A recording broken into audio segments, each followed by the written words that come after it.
ದೊಡ್ಡಬಳ್ಳಾಪುರ ಬೆಂಗಳೂರು ಮಹಾನಗರದ ಬಳಿ ಇರೋದೇ ದೊಡ್ಡ ಶಾಪವಾಗಿದೆ. ಇಡೀ ಬೆಂಗಳೂರಿನ ಕಸ ಸುರಿಯುವ ಡಂಪಿಂಗ್ ಯಾರ್ಡ್ ಆಗಿ ಬದಲಾಗಿದೆ. ಸದ್ಯ ತಾಲೂಕಿನ ಎಂಎಸ್ಪಿಜಿ ಘಟಕದಲ್ಲಿ ಬಿಬಿಎಂಪಿ ಕಸ ಸುರಿಯಲಾಗುತ್ತಿದೆ.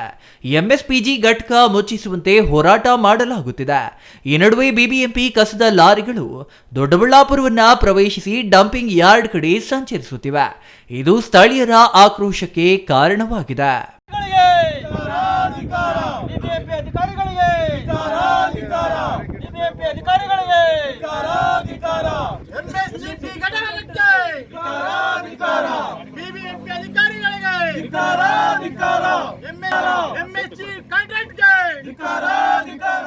ದೊಡ್ಡಬಳ್ಳಾಪುರ ನಗರ ಹೊರವಲಯದ ಕೊಡಿಗೆಹಳ್ಳಿ ಬಳಿ ಕಸದ ಲಾರಿಗಳನ್ನ ತಡೆದ ಗ್ರಾಮಸ್ಥರು ರಸ್ತೆಯಲ್ಲೇ ಕುಳಿತು ಪ್ರತಿಭಟನೆ ನಡೆಸಿದ್ರು.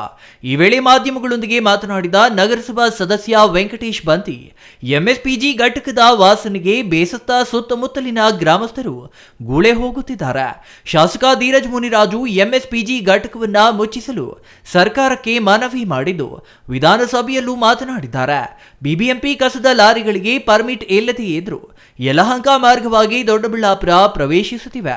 ಪ್ರತಿದಿನ ಸುಮಾರು 50ಕ್ಕೂ ಹೆಚ್ಚು ಲಾರಿಗಳು ದೊಡ್ಡಬಳ್ಳಾಪುರ ಮೂಲಕ ಹಾದು ಹೋಗುತ್ತಿವೆ. ಕಸದ ಲಾರಿಗಳ ಓಡಾಟದಿಂದ ಗ್ರಾಮಗಳ ರಸ್ತೆಗಳು ಹಾಳಾಗಿವೆ. ಜೊತೆಗೆ ಲಾರಿ ಚಾಲಕರ ಡ್ರಿಂಕ್ ಅಂಡ್ ಡ್ರೈವ್ನಿಂದ ಅಮಾಯಕರ ಪ್ರಾಣ ಕಳೆದು ಹೋಗುತ್ತಿದೆ.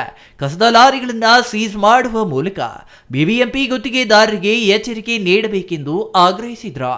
ಸರ್, ಈಗ ದೊಡ್ಡಬಳ್ಳಾಪುರದಲ್ಲಿ ಎಂಎಸ್ಸಿಪಿ ಘಟಕನ ಈಗಾಗಲೇ ಮುಚ್ಚಬೇಕು ಅಂತ ಭಾಳ ದಿವಸಗಳಿಂದ ಹೋರಾಟ ನಡೀತಾನೆ ಇದೆ. ಈ ಹಿಂದೆ ಎಲ್ಲ ಹಲವಾರು ಸುತ್ತಮುತ್ತ ಹಳ್ಳಿಗಳವರು ಧರಣಿ ಮಾಡಿರೋದು ತಮ್ಮೆಲ್ಲರಿಗೂ ಗೊತ್ತೇ ಇದೆ. ನಾವೂ ಅಷ್ಟೇ ಈಗಿರ್ತಕ್ಕಂಥ ನಮ್ಮ ಶಾಸಕರು ಧೀರಜ್ ಮುನಿರಾಜ್ ಅವರು ಸಹ ಸದನದಲ್ಲಿ ಈ ವಿಚಾರನ ಪ್ರಸ್ತಾಪನೆ ಮಾಡಿದ್ದಾರೆ. ಅನೇಕ ಮನವಿಗಳನ್ನು ಕೊಟ್ಟಿದ್ದಾರೆ. ಸಾಕಷ್ಟು ಅಲ್ಲಿ ಏನು ಸಮಸ್ಯೆಗಳಾಗ್ತಾಯಿದ್ದೀವಿ ಅಂತ ಈಗಾಗಲೇ ನಾವೆಲ್ಲರೂ ಒಂದು ವಿಡಿಯೋ ಮುಖಾಂತರ ನಾವೆಲ್ಲರೂ ತೋರಿಸಿದ್ದೀವಿ. ಆ ಸುತ್ತಮುತ್ತ ಹಳ್ಳಿಗಳಲ್ಲಿ ಈಗ ಕುಡಿಯೋ ನೀರಿಗೂ ಭಾಳ ಪರದಾಟ ಆ ಪರಿಸ್ಥಿತಿಯಲ್ಲಿದೆ. ಅದ್ರ ಜೊತೆಗೆ ಆ ಸುತ್ತಮುತ್ತ ಹಳ್ಳಿಗಳಲ್ಲಿ ಗುಳೆ ಹೋಗುವಂಥ ಪರಿಸ್ಥಿತಿ ಎಲ್ಲರೂ ಈಗಾಗಲೇ ಸುಮಾರು ಜನ ಖಾಲಿನೂ ಮಾಡಿಬಿಡಿದ್ರೆ ಆ ವಾಸನೆ ಆ ಸ್ಮೆಲ್ ತಡೆಯೋಕ್ಕಾಗ್ದಿರ ಅಂಥ ಇದರಲ್ಲಿ ಇವರು ಸುಮಾರು ಇವತ್ತು ಒಂದು 8 ಗಾಡಿ 9 ಗಾಡಿ 40 ಗಾಡಿ ಆ್ಯಕ್ಚುಲಿ ರೂಟಲ್ಲಿ ಓಡಾಡ್ತಾ ಇರೋದು. ಇವ್ರಿಗೆ ರೂಟ್ ಇರೋದು ಬಂದು ದಾಬಾಸ್ಪೇಟೆ ಮುಖಾಂತರ ಇವ್ರಿಗೆ ರೂಟ್ ಇರೋದು.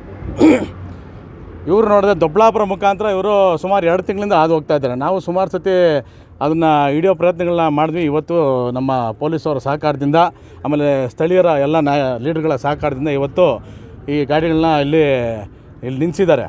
ಸುಮಾರು ಒಂದು 8-9 ಗಾಡಿ ಈಗಾಗಲೇ ಇಲ್ಲಿ ದೊಡ್ಡಬಳ್ಳಾಪುರ ಟೌನಿಂದ ಹಾಗೂ ದೊಡ್ಡಬಳ್ಳಾಪುರ ಈ ಬಾರ್ಡ್ರಲ್ಲಿ ಏನಿದೆ ಅದ್ರ ಮುಖಾಂತರ ಹಾದು ಹೋಗ್ತಾ ಇದ್ದಾರೆ. ದಾಬಾಸ್ಪೇಟೆ ಕಡೆಯಿಂದ ಸುಮಾರು ಏನಿಲ್ಲ ಅಂತ ಹೇಳಿದ್ರು ಇವರು ಡ್ರಿಂಕ್ ಆ್ಯಂಡ್ ಡ್ರೈವ್ಗಳು ಮಾಡ್ಕೊಂಬಂದು ಈಗಾಗಲೇ ಸುಮಾರು ಜನ ಅವ್ರನ್ನ ಹತ್ಯೆಗೀಡಾಗಿರೋಂಥ ಕೆಲಸಗಳು ಅವ್ರ ಮೇಲೆ ಇವರು ಗಾಡಿ ಹತ್ತಿಸಿ ಸುಮಾರು ಜನ ಸಾವಿಗೀಡಾಗಿದ್ದಾರೆ.